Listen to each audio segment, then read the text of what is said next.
পয়লা March যাদবপুরে বিক্ষোভের ঘটনা, শিক্ষামন্ত্রীর গাড়িতে হামলার ঘটনা এবং যাকে গ্রেপ্তার করা হয়েছে তাকে আদালতে পেশ, আলিপুর আদালতে পেশ করা হয় হিন্দোল মজুমদারকে।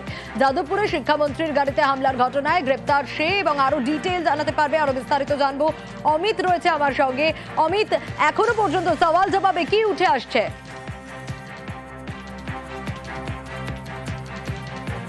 অমিত, শোনা যাচ্ছে? অমিতের কাছে আসবো, তবে তার আগে জানিয়ে রাখি স্পেনে বসে চক্রান্তের অভিযোগ রয়েছে এই হিন্দোলের বিরুদ্ধে। আগে লুকআউট নোটিশ জারি হয়েছিল এবং বুধবার যখন দিল্লি ফিরেছেন তিনি, তারপরই তাকে গ্রেপ্তার করে, যাদবপুরের প্রাক্তনীকে গ্রেপ্তার করা হয়। আরো বিস্তারিত জানাতে পারবে অমিত রয়েছে আমার সঙ্গে। অমিত, সওয়াল জবাবে কি উঠে আসছে? দেখো, 10 দিনের পুলিশ হেফাজতের জন্য আবেদন জানানো হয়েছে এবং সরকারি আইনজীবী সোহেল ঘোষাল আদালতে 10 দিনের পুলিশ হেফাজতের আবেদন করতে গিয়ে বেশ কয়েকটি বিষয় কিন্তু আদালতের সামনে উল্লেখ করেন। সেক্ষেত্রে যাদবপুর বিশ্ববিদ্যালয়ের পয়লা মার্চ যে একটি কর্মসূচিতে অংশ নিয়েছিলেন শিক্ষামন্ত্রী ব্রাত্য বসু, যখন অনুষ্ঠান সেরে তিনি বেরিয়ে আসেন, সেই সময় তার উপরে হামলার ঘটনা ঘটে।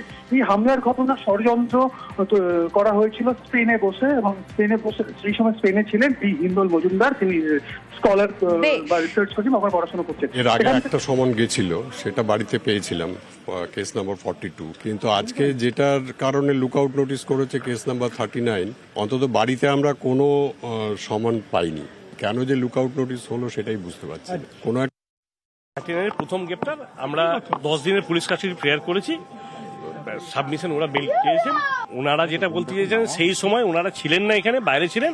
সেই রেসপেক্টে কথা প্রসঙ্গে আমরা বলেছিলাম যে সেই কেসে, ওই আফতাব আনসারির কেসে কনভিকশন হয়েছিল, হাইকোর্টে গেছিল, হাইকোর্টও কনফার্ম করেছিলেন এবং সেখানে উনি তো ছিলেন না।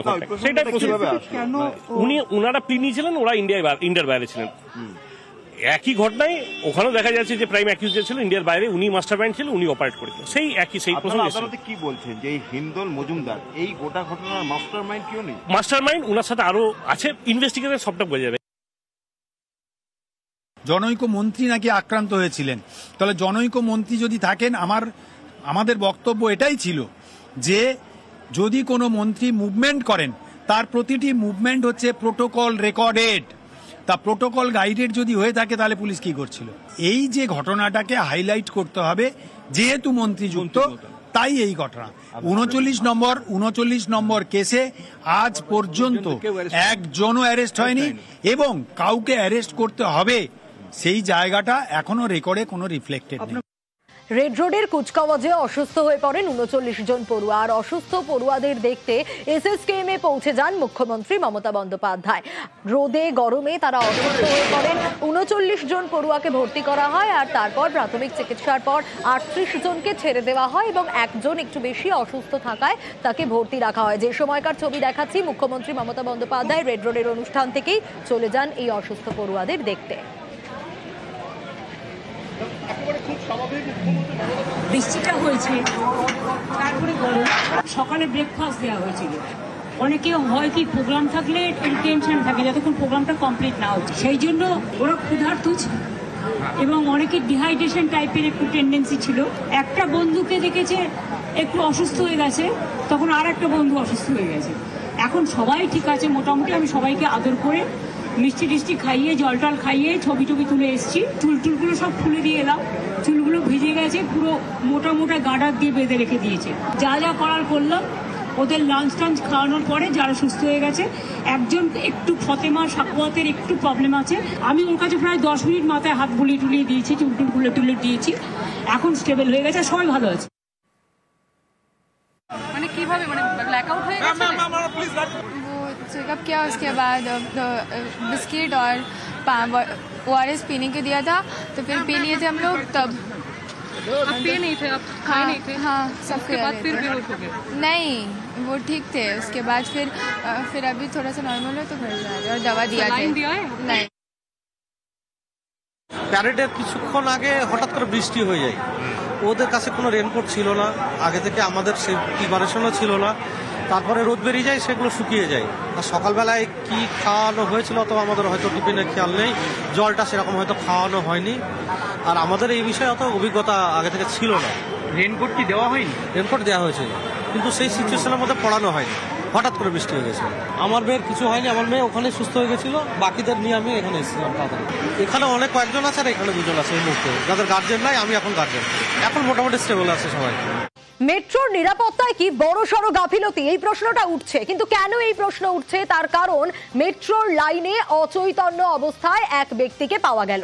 তারপর তাকে যখন হাসপাতালে নিয়ে যাওয়া হলো তখন তাকে মৃত বলে ঘোষণা করলেন চিকিৎসকরা। কিন্তু এখানেই অনেকগুলো প্রশ্ন উঠতে শুরু করেছে। মেট্রোর লাইনে অচৈতন্য অবস্থায় এই ব্যক্তিকে পাওয়া গেল, কিন্তু কিভাবে এই ব্যক্তি সেখানে পৌঁছলো? উঠছে একাধিক প্রশ্ন। একেবারে টানেলের ভেতর পার্ক স্ট্রিট থেকে এসপ্ল্যানেডের মাঝেই এই ব্যক্তিকে পাওয়া যায়।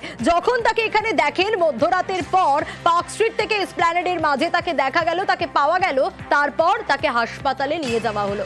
হাসপাতালে নিয়ে যাওয়ার পর তাকে মৃত ঘোষণা করলেন চিকিৎসকরা। কিন্তু এখান থেকেই উঠছে অনেকগুলো প্রশ্ন।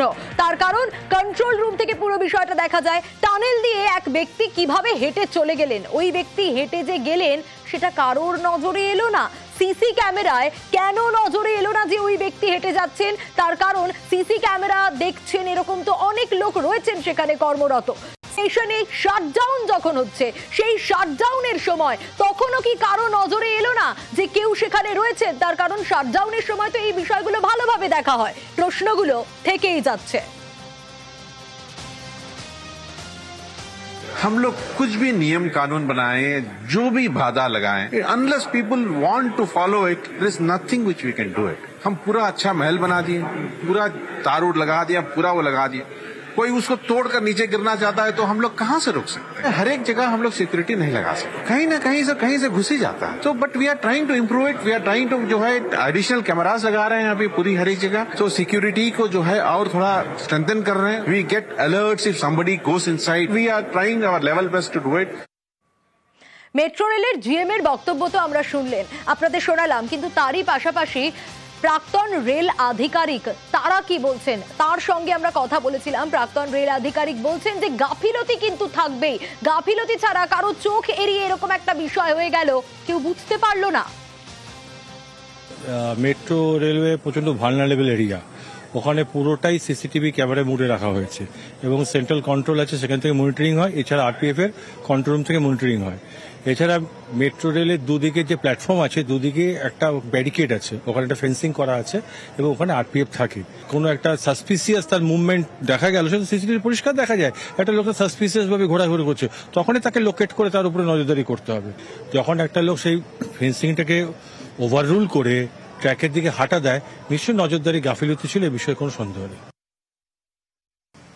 প্রাক্তন রেল আধিকারিকদের অবশ্য বক্তব্য, ওই ব্যক্তি তিনি যে কারণে যুক্ত থাকুক না কেন, ওই ব্যক্তি কি করে নজর এড়িয়ে যেখানে কারোর প্রবেশের অধিকার থাকে না সেখানে পৌঁছে যেতে পারলেন। পার্ক স্ট্রিটে মেট্রোর হেডকোয়ার্টার আছে বলে নয়, এই মুহূর্তে মেট্রোর যে নজরদারি ব্যবস্থা, যে আধুনিক প্রযুক্তি সহকারে ব্যবহার করা হয়, তাতে পার্ক স্ট্রিটে বসে দক্ষিণেশ্বরে বা কবি সুভাষে বা টালিগঞ্জ, অর্থাৎ যে কোনো মেট্রো স্টেশনে কি ঘটনা ঘটছে তার পুঙ্খানুপুঙ্খ লাইভ ফিড আসতে থাকে।